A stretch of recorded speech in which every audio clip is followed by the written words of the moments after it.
Welcome back. All eyes now on Fitch ratings agency this week. It will announce its results on the credit rating for South Africa following its assessment last month when it met business, governments and labour. It follows hot on the heels of Friday's rating announcement by S&P Global, which saw South Africa avoid a downgrade. But economic growth remains a key concern, it says. Well, Finance Minister Pravin Gordhan joins us now from our Pretoria studios. Minister, good to have you. Thanks for joining us. Thank you for having me.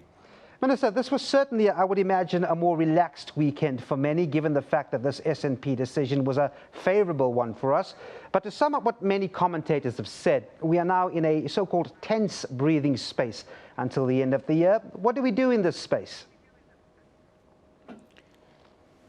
Well, what we do is what we've been saying, and that is that we've done enough in the last couple of months to demonstrate that, for example, we will manage the government finances in a proper way and not bust the bank, so to speak, and stick to the numbers that government announced during the budget.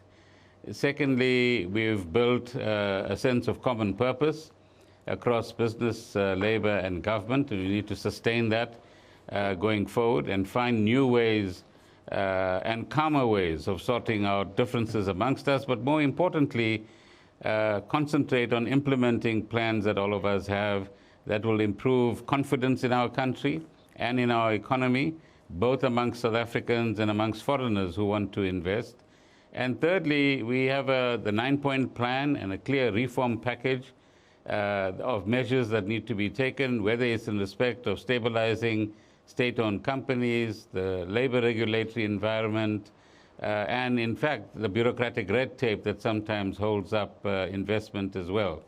So in the next 5 months or so, let's deliver more concretely in each of these areas and demonstrate to the world that we are capable of raising growth above the 0.6, 0.7 mark and beginning to head towards the 2% mark.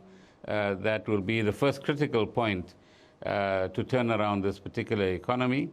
And secondly, show that we have the boldness and the courage that's required to tame some of the things that are not good for us. For example, ratings agencies, but we ourselves are worried about contingent liabilities. That is, all these guarantees that we give to state-owned companies to ensure that they could borrow on the basis of those guarantees at lower interest rates.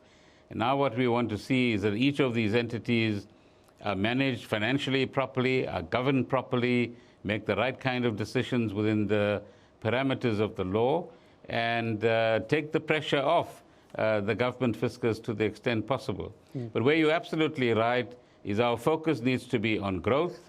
Our focus needs to be on creating employment, both in the private sector, but through public initiatives as well, and to create a narrative in this country which introduces hope and positivity instead of only talking about risks and junk ratings and so on.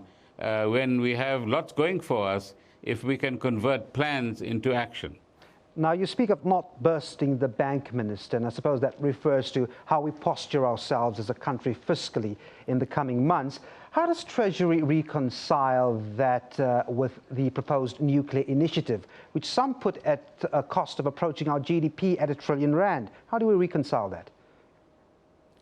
No, it's very easy. I think the President has said very clearly at the beginning of the year that no state-owned entity will dictate to government what it needs to do. And secondly, he said very clearly that we will have nuclear as part of the package of energy measures that we have as part of our integrated resource plan in this country.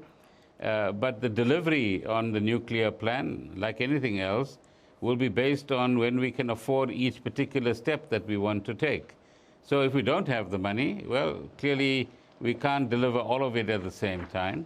If we have the financial capability, and that financial capability will come with growth in the economy, which produces more revenue, which enables us either to borrow more or to actually spend more. So the bottom line is we will do that which we can afford to do at any particular point in time in terms of the financial resources that we have available. So we've given this assurance from December last year, and I think the public and those who are interested in our fiscal environment are very clear that we do practice our own form of fiscal discipline, and we need to continuously remind both the country and external observers that for the last 22 years, the ANC government has never broken a fiscal promise. In other words, wherever we've made fiscal announcements about curtailing expenditure or increasing revenue or managing efficiencies within the government, we've invariably met those promises, and we intend to continue to do so.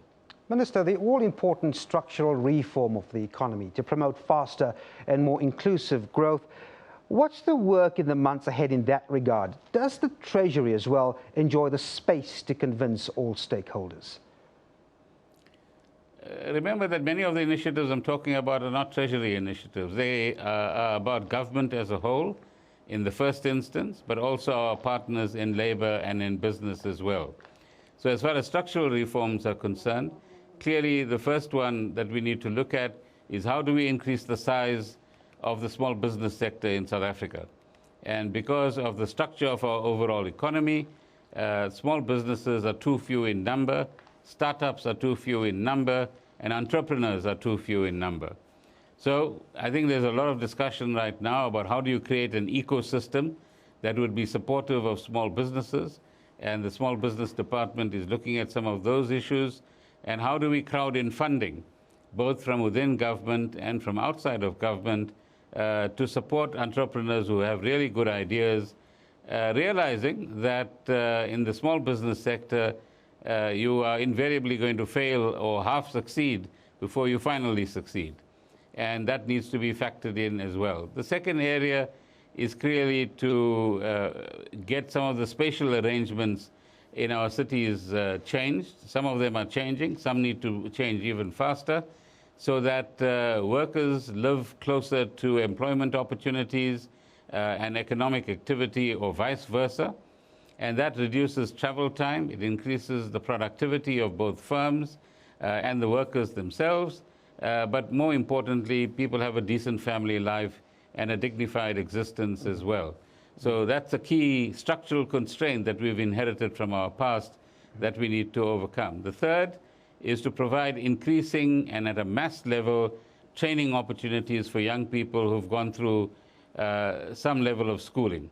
And that training will increase the possibilities of them either creating their own work opportunities or finding jobs elsewhere. And so the labor market in that sense needs a particular boost. And like many countries in the world, training and retraining and re-equipping the workforce in a country is a very crucial part of people fitting into economies as the economies themselves evolve and new technologies begin to dominate economies as well. All right, we're going to have to leave it there. The Minister of Finance, Pravin Gordhan, thanks very much indeed for talking to us.